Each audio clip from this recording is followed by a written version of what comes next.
એસઆઈઆરની પ્રક્રિયા પૂર્ણ થયા બાદ હવે ફોર્મ નંબર 7ના નામે મતાધિકાર પર સીધો હુમલો થઈ રહ્યો છે કે શું?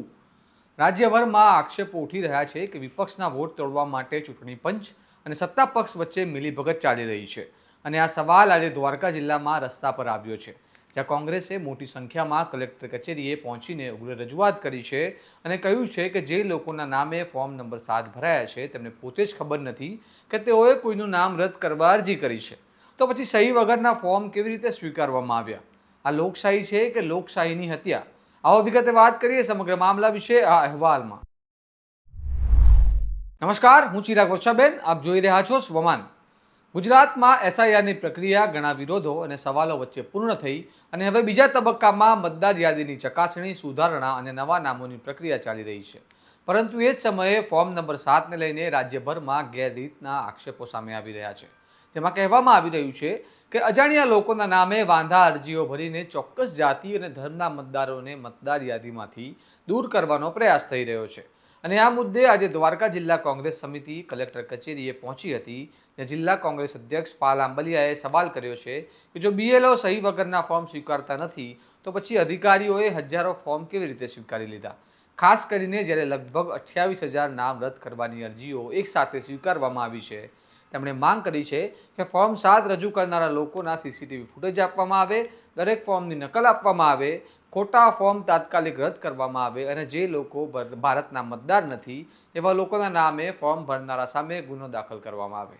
સાંભળો પાલ આંબલિયાએ શું કહ્યું. એસઆઈઆરની કામગીરીમાં ડ્રાફ્ટ મતદાર યાદી તૈયાર થયા બાદ એમાં વાંધા લેવા માટેના એક યોગ્ય સમય હતો અને એના માટેના ફોર્મના નમૂના બનાવેલા છે. એ મુજબ આ ફોર્મ નંબર 7 છે અને આ ફોર્મ નંબર 7માં ભરી અને જે વ્યક્તિએ કોઈ પણ વ્યક્તિ સામે વાંધો લેવો હોય તો એ વાંધો લઈ શકે, પણ પોતાના મત વિસ્તારમાં જ, વિધાનસભા મત વિસ્તારમાં. હવે દ્વારકા જિલ્લામાં જે 28,000 વાંધાઓ લેવાયા છે એ ફોર્મમાં નીચે સહી કોઈ સહી જ નથી કરી.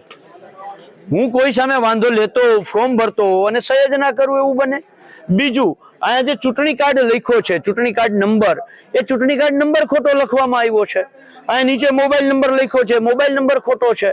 કોઈ રાજસ્થાનથી છે, કોઈ બોરસદથી છે, અલગ અલગ જગ્યાએથી છે. અને સૌથી મોટી વાત, ખંભાળિયામાં ભાણવડમાં જે ખંભાળિયા વિધાનસભાના ભાણવડ વિસ્તારમાં વાંધા લીધા, એ જામજોધપુર વિધાનસભા મત વિસ્તારના લોકોએ વાંધો લીધો છે. જે પણ ખોટું છે, આ તમામ ફોર્મ પેલા બીએલઓ પાસે રજૂ થયા તો બીએલઓએ સ્વીકારવાની ના પાડી દીધી. ત્યારબાદ પ્રાંત અધિકારીએ આ ખોટી રીતે ભરાયેલા ખોટા ફોર્મો અને 28,000 ફોર્મો સ્વીકારી લીધા છે. એટલે પ્રાંત અધિકારીની શું આ ભાજપ ભક્તિ દેખાય છે? એને આ નીચે સહી કરેલી છે એ ના દેખાયું, આ ચૂંટણી કાર્ડ નંબર ખોટો લખ્યો છે એ નથી દેખાયું, મોબાઈલ નંબર ખોટો છે એ નથી દેખાયું, અને એને મામલતદારને આગળ કાર્યવાહી માટે મોકલી દીધા છે.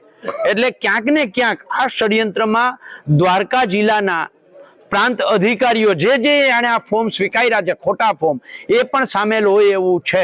આ ફોર્મ નંબર 7ની અંદર નીચે એકરારનામું લખેલું છે, એમાં બહુ સ્પષ્ટ છે કે જો કોઈ આ ફોર્મ ખોટી રીતે રજૂ કરે તો એની સામે પોલીસ ફોજદારી રાહે ફરિયાદ થઈ શકે એમ છે ને 1 વર્ષની જેલની સજા થવાને પાત્ર ગુનો બને છે. આજે અમે કલેક્ટરને કહ્યું છે કે આ તમામ સામે ફોજદારી રાહે કાર્યવાહી કરવામાં આવે, એમની સામે પોલીસ ફરિયાદ કરવામાં આવે અને પ્રાંત અધિકારીઓને કયો કે ભાજપ ભક્તિ કરવાનું બંધ કરે અને પ્રાંત અધિકારી તરીકે એની જે સેવા કરવાનું છે, એને પ્રાંત અધિકારી તરીકે એને જે મોકો મળ્યો છે એ ન્યાયિક રીતે કામ કરે, એવી માંગ સાથે આજે અમે દ્વારકા કલેક્ટરને આવેદનપત્ર આપ્યું છે. સમગ્ર મામલે એસઆઈઆરની કામગીરી પર પહેલેથી જ સવાલો ઊભા થયા છે અને હવે ફોર્મ નંબર 7માં ચાલી રહેલી ગેરરીતે લોકોના વિશ્વાસ પર વધુ ડગમગાવ્યો છે, કારણ કે રાજ્યના અલગ અલગ જિલ્લાઓમાંથી ફરિયાદો આવી રહી છે કે અમારા નામો ખોટી અરજીઓ દાખલ થઈ રહી છે અને અમને કોઈને જાણ કરવામાં આવી નથી.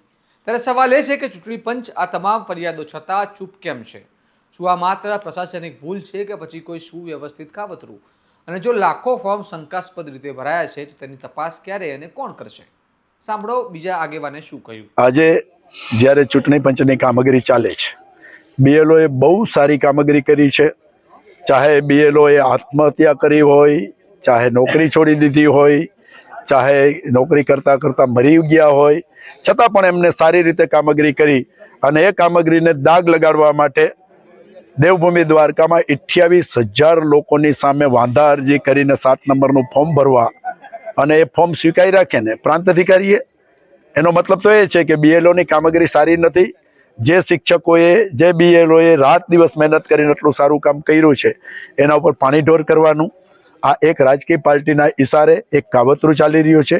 28,000 લોકોને આ દેશના નાગરિક નથી, તમે મતાધિકાર નથી એટલે નાગરિક નથી, આ ખતમ કરવા માટેનું જે કાવતરું થઈ રહ્યું છે એના વિરોધની અંદર કોંગ્રેસ પાર્ટીએ અત્યારે કલેક્ટરશ્રીને રજૂઆત કરી અને એમને એલર્ટ કર્યા છે કે કોઈ પણ સંજોગોની અંદર આવા ફોર્મ જેની નીચે સાઇન નથી, જેમાં મોબાઈલ નંબર નથી, જેમાં ચૂંટણી કાર્ડ નંબર નથી, આવા ખોટા ફોર્મ જેમને સ્વીકારી લીધા છે. મેં તો ત્યાં સુધી કીધું છે અને આપણા મીડિયાના માધ્યમથી કહું છું કે જે પ્રાંત અધિકારીએ આ ભૂલ કરી છે એમને સજા થવી જોઈએ, એમના ઉપર એફઆઈઆર થવી જોઈએ અને એના ઉપર એફઆઈઆર નહીં કરે તો કોંગ્રેસ પાર્ટી કરશે એવી ખાતરી આપું છું. આ મામલો હવે માત્ર રાજકીય વિરોધ પૂરતો નથી રહ્યો, પરંતુ તે લોકશાહીના મૂળભૂત અધિકાર એટલે કે મતાધિકાર સાથે જોડાઈ ગયો છે. કારણ કે જો કોઈ અજાણ્યો વ્યક્તિ તમારા નામે અરજી ભરી શકે અને તંત્ર તેને સ્વીકારી લે તો આવતીકાલે કોઈ પણ નાગરિકનું નામ યાદીમાંથી ગાયબ થઈ શકે છે. અને એ જ સવાલ આજે દ્વારકાથી લઈને સમગ્ર રાજ્યમાં ગુંજાઈ રહ્યો છે. ચૂંટણી પંચ આ મામલે પારદર્શક તપાસ કરશે કે પછી વિરોધ વચ્ચે પણ મૌન રાખશે? તમારું આ મામલે શું મંતવ્ય છે તેમને કમેન્ટમાં જરૂર જણાવો. સોમાની ચેનલને સબસ્ક્રાઇબ કરવાનું ભૂલતા નહીં. આ વિડીયોને શેર કરો અને લાઇક કરો. નમસ્કાર.